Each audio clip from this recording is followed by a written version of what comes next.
बच्चों, welcome to Eduvibe, the vibe of smart education. एक ऐसा प्लेटफॉर्म जिसके थ्रू आपकी लर्निंग बनती है और इंटरेक्टिव और मज़ेदार। एक ऐसा प्लेटफॉर्म जिसके थ्रू आप ये सीख पाते हो कि पढ़ाई सिर्फ वो नहीं जो कि आपकी टेक्स्ट बुक्स तक है, बल्कि कुछ ऐसा जिसको आप अपनी रियल लाइफ में भी इम्प्लीमेंट कर सकते हो। तो इसी के साथ बच्चों, इस सीरीज़ में हम लोग कवर अप कर रहे हैं आप लोगों की ग्रेड 7 सोशल साइंस की टेक्स्ट बुक, जिसके अभी हम लोग चैप्टर नंबर 5 पर हैं। इससे पहले के चैप्टर्स का लिंक डिस्क्रिप्शन में है, तो आप चाहो तो उनको देख सकते हो, और इस चैप्टर के जो पहले के पार्ट्स हैं उन सब का भी लिंक डिस्क्रिप्शन में है। और चैनल को सब्सक्राइब करना मत भूलना, ताकि आने वाली कोई भी वीडियोस मिस आउट ना हो जाए। इसी के साथ बच्चों, हम लोग चलते हैं हमारे पार्ट 4 की तरफ, जो कि होगा मोस्टली एक्सरसाइज बेस्ड पार्ट, क्योंकि जो चैप्टर की लर्निंग थी वो मैं पहले पार्ट्स में कवर अप कर चुकी हूँ, तो आप चाहो तो उनको देख लो। और अब हम लोग स्टार्ट करने वाले हैं अपनी एक्सरसाइजेस।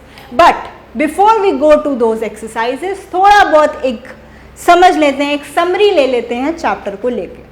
तो क्या हमने पढ़ा? हमने पहले ये जाना कि इंडिया जो है वो एंशियंट लैंड है, जिसके कई सारे नाम हैं हिस्ट्री में, और ये नाम टाइम के साथ बदलते रहे हैं। The names given by the ancient inhabitants, जो पहले यहाँ रहते थे, उन्होंने इसको क्या नाम दिए हैं? जम्बू द्वीप, भारत, और letter became wide spread in time, and the name of India is most Indian language. जो भारत नाम था वो बेसिकली आज भी through out the India use होता है। जो फॉरेन विजिटर्स आए या इन्वेडर्स आए of India, mostly adopted the names जो सिंधु या इंदस रिवर से जो नाम पड़े थे उसको करा, जैसे कि हिंदू, इंडोई और फिर इंडिया। तो यहाँ से जो है ये नाम पड़े, और यही 3 बेसिक चीज़ें थी जो कि हमने इस चैप्टर में कवर अप करी इन 3 डिफरेंट पार्ट्स। तो अब चलते हैं आगे टूवर्ड्स आर एक्सरसाइजेस। तो first is discuss what could be the meaning of the quotation at the start of the chapter. जब हमने चैप्टर को स्टार्ट किया था, हमने एक कोटेशन पढ़ी थी बाय औरोबिंदो। तो उस कोटेशन का क्या मतलब हो सकता है? बहुत सिंपल सा मीनिंग है कि इंडिया जो है वो लैंड ऑफ डाइवर्सिटी है, जहाँ पे ह्यूमैनिटी को हमेशा से प्रैक्टिस किया गया है, और ह्यूमैनिटी ही सबसे बड़ा रीज़न है कि इस लैंड को, जो कि इतनी डाइवर्स हैं, जिसके नॉर्थ में हिमालयाज़, साउथ में ओशंस हैं, वो अभी तक बहुत सही से चल पा रही है। क्योंकि अगर ऐसा नहीं होता तो प्रॉब्लम्स फॉर श्योर आती ही आती।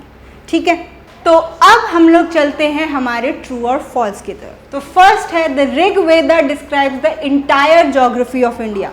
क्या पूरी ज्योग्राफी को डिस्क्राइब कर रहा था? False. It was only describing the north western region. Next is the Vishnu Purana describes the entire subcontinent. Vishnu Purana में पूरे सब कॉन्टिनेंट की बात थी।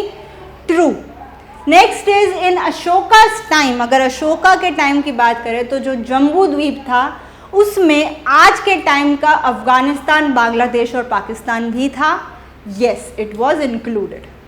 Next is the Mahabharata list many regions. Mahabharata में कई सारे रीजन्स की बात हो रही है, जैसे कश्मीर, कच्छ और Kerala. True. Next is the term Hindustan. जो टर्म हिंदुस्तान था वो सबसे पहले एक ग्रीक इंस्क्रिप्शन में आया था। फॉल्स। एक्चुअली में वो पर्शियन में आया था। In ancient Persian the word Hindu refers to Hindu religion. क्या हिंदू रिलीजन की बात होती है जब हम बात करते हैं? नहीं, it was the geographical part. Bharat is the name given to India by foreign travellers. Foreign travellers ने नाम दिया था। फॉल्स। ठीक है, चलिए, हो गए ये। चलो जी, आगे चले। यस, ठीक है।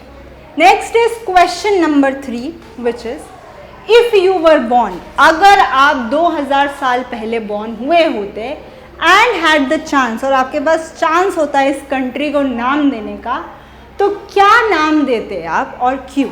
ये आप सोच सकते हो कि अगर आपको चांस दिया जाए, दिस इज समथिंग जो कि प्योरली बच्चों आपकी थिंकिंग पे है कि मैं आपको चांस देती हूँ, आपको इस कंट्री का नाम देना है, तो आप क्या नाम देते? ठीक है, चलिए अगले क्वेश्चन पे चलते हैं। Why did people travel to India from various parts of the world in ancient times? क्यों लोग ट्रैवल करते थे इंडिया में? क्यों करते थे?